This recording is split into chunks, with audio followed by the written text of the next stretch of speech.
What's going on, guys? Coach Colin here, bringing you the absolute best insights to the podcast you love, and sometimes some that you don't even know exist. You're welcome. If you want more of that, hit the subscribe button. Smash subscribe. Okay? You already know where we're at. We're at Joe Rogan. We're at Stephen Pressfield. I know. You're like, how many could you, bro, I've already done like what, 5? There's like another 1, 2, 3, 4, 5, 6, 7, 8, 9. Like it's incredible. This podcast is incredible. It's episode 1901. You don't even have to stay here. Go and click on that podcast and watch the whole thing through twice. I guarantee it'll change your perspective on things. That's what I've already done. I've listened to it 3 times because I love it, and I get to listen to it again when I play these clips. I absolutely love podcasting, and if I could help anybody just change their mind, broaden their perspective through showing them different interviews that they haven't actually taken the time to watch, boom, mission accomplished. This clip is about basically what I wrote here when I was describing it, because I was driving my car, I was dictating. I was like, Joe in Pressfield, at about 1 hour in, they just go right in. Mr. Pressfield turns Rogan into Ultra Instinct Rogan, the Rogan that we all know and love, the metaphysical Rogan, the one that talks that ish. They just start talking about the mind and gods and all sorts of metaphysical stuff. And I don't even know if there's a lesson here. That's what I laid out. But there actually is a lesson, because I had to watch this before I played it. Deep lesson here. Yeah, let me just play it for you, because it's great. It's absolutely great. Stephen Pressfield is the perfect, because, you know, Eddie Bravo hasn't been on the podcast for a while. He used to be on frequently, and he used to get Joe into these really deep, wild talks. And now not many people are able to bring that out of him, right? And Stephen Pressfield just did such a good job of it, to the point where I just called him Ultra Instinct Rogan. If you know, you know. Like whenever I have a new idea for a bit or a new punchline, it's like the universe gave me a gift. Yeah, isn't it? Yeah. Like I have a punchline and I say it and the audience laughs so loud. You're like, wow, the universe just gave me a gift. Yeah. Like what is that? Like, where's that coming from? Yeah. I could say, oh, it's just me in my mind. But there's a benefit in some strange way to saying, no. You're just showing up. You're showing up and you're getting out of the way. You're getting out of the way, and then the stuff comes through you, and then you write it all out. I mean, we're kind of talking about, to me, the greater self or the unconscious or that thing. I mean, what is it like? I know sometimes if let's say I've been working all day on something, and I go and I take a walk at the end of the day, and my mind is emptying as I'm going along, and suddenly it'll come into my mind, there's a typo on page 178. And I'll go, what? And of course it's right? As soon as I go back, I look at it, it's there. So some mind, some level of consciousness is operating, right? So below our level of consciousness. Yeah. So maybe it's just as simple as tapping into that. But going back, there's more to that, though. Going back to what you were just saying a couple of minutes ago, Joe, that there's sort of 2 halves of it. The one half is sort of the airy-fairy half that talks about something coming from somewhere we don't know. But the other half is a discipline half. Yeah. The other half is, it's the right brain, left brain, right? Where we've kind of made that instrument, our body, our mind, ready to accept that. Yeah. To tune into the cosmic radio station, and whatever's coming in, to remember it, to take it seriously, to put it down, and then to work with it, So it's to me, it's like a symphony exists on another dimension of reality, but it takes Beethoven here, who knows how to do it, knows how to bring it in, knows how to open himself to it, but also has the chops, has the musical chops, and the intellectual chops to put it together into a form that you and I can listen to. Yeah. So to me, it's kind of right brain and left. It's 2 things. Well, there's a thought too, right? And this thought is, why have people throughout time Just real quick, that part that Stephen Pressfield just said, that part of it being like two halves, it reminds me of like my wife just said to me the other day. She like read a quote and she was like, the reason that people, the quote went along the lines of like, the reason that people get flashes of like things that they want or things that could be is because your higher self already has those things. So it's like you're getting flashes of it because it is meant for you. It's not just meant for you. It's like you already have this. And now your higher self wants you to have it like in this physical hard dimension that we live in. You know, like if your higher self is like 5D, it wants you to bring it to this 3D realm. It wants to see it manifest in physical. It's not enough just that your higher self has it. Your higher self wants you to have it because that helps you evolve into your higher self.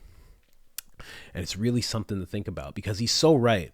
When you get fully disciplined and you get really good at something, really, really good at something, all of a sudden, it's like when you can do stuff with like your eyes closed. Let's just say you're that good at something. Now you have the ability to get as creative as you want. You know what I mean? Like you learn something. Like let's just say it's like playing the piano. Like you get so good at playing the piano. You just get incredible at it. Like you just know you're disciplined. You do it every day for 3 hours a day. You're just great at it. Now all of a sudden when you want to do like some kind of freestyle piece or you want to like do something like he was talking about Beethoven, when you actually want to like get creative, it's nothing to you. Like you already have the learning part completely down. That part's done for you. Now all of a sudden you can access this creativity. You know, it's like you reach a certain level here and now all of a sudden you can just draw upon this realm of creativity that we all should have access to in at least one thing. That's why they say everybody's a genius, or at least I say it. Everybody's a genius at least one thing. Because there's stuff that you do over and over and over again, right? That's why your habits are so important because it's like, what do you do over and over and over again?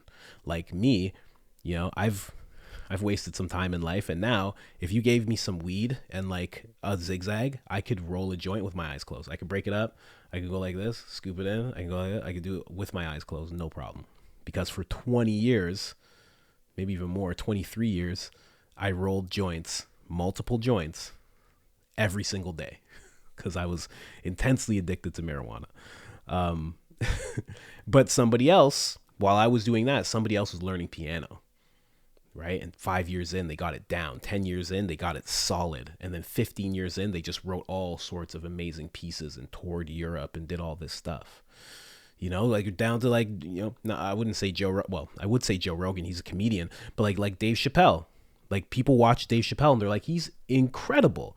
It's like, yeah, he's like 50 years old and he's been doing stand up since he was 14. The first time he went on stage, he was 14 years old. And he's been going on stage every single day since he was 14. So of course, when you listen to Dave Chappelle, you're like, this guy's just on another level because he is. He's done with the learning of everything. And now he can just get as creative as he wants. Kobe Bryant.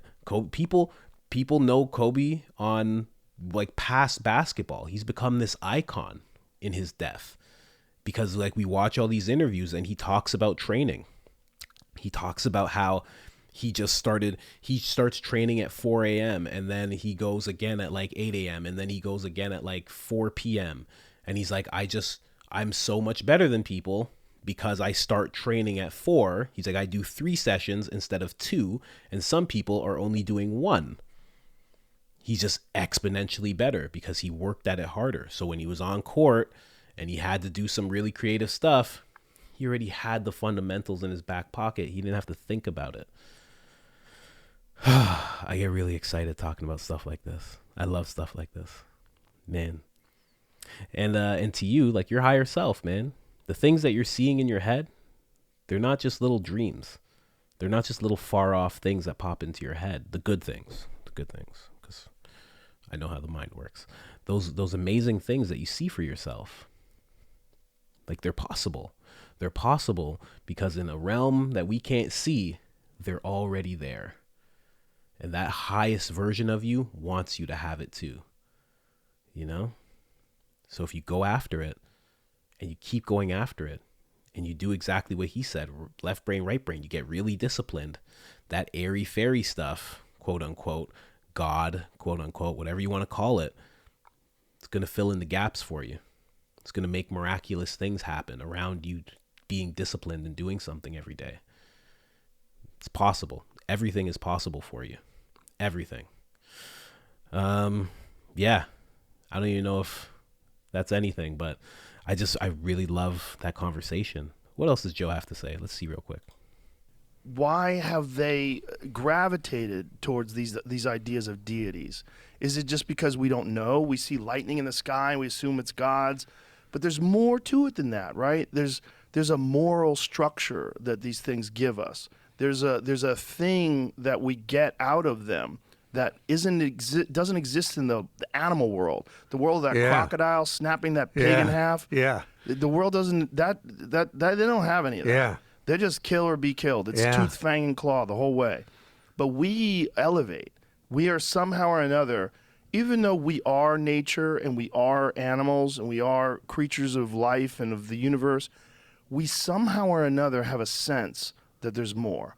I think it's an emerging sense. And I think this emerging sense is evolving, just like our ability to see things and hear things and our ability to speak. All these things are helping us understand that there's maybe more to life and that we are somehow or another connected. And one of the beautiful things about your work that I think you'll probably agree with is that there's a great satisfaction in the fact that your work has helped people. Your work has helped me. Like me reading The War of Art has... Well, you guys, if you want to hear more of that, you know where to go. You got to go to Spotify. You got to go to Joe Rogan. You got to go to 1901 with Stephen Pressfield.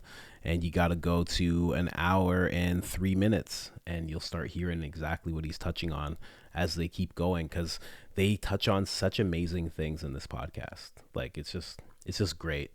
So, yeah. I love it. I hope you enjoyed it. And if you did, smash the subscribe button. And if you didn't, smash the subscribe button, because it's always fun to just hate on things. And then you can turn my notifications on and you can talk shit all day and, like, you know, whatever gets me the subscribers. Let's go. No, I'm kidding. Kind of. All right. I'm out of here, guys. Peace.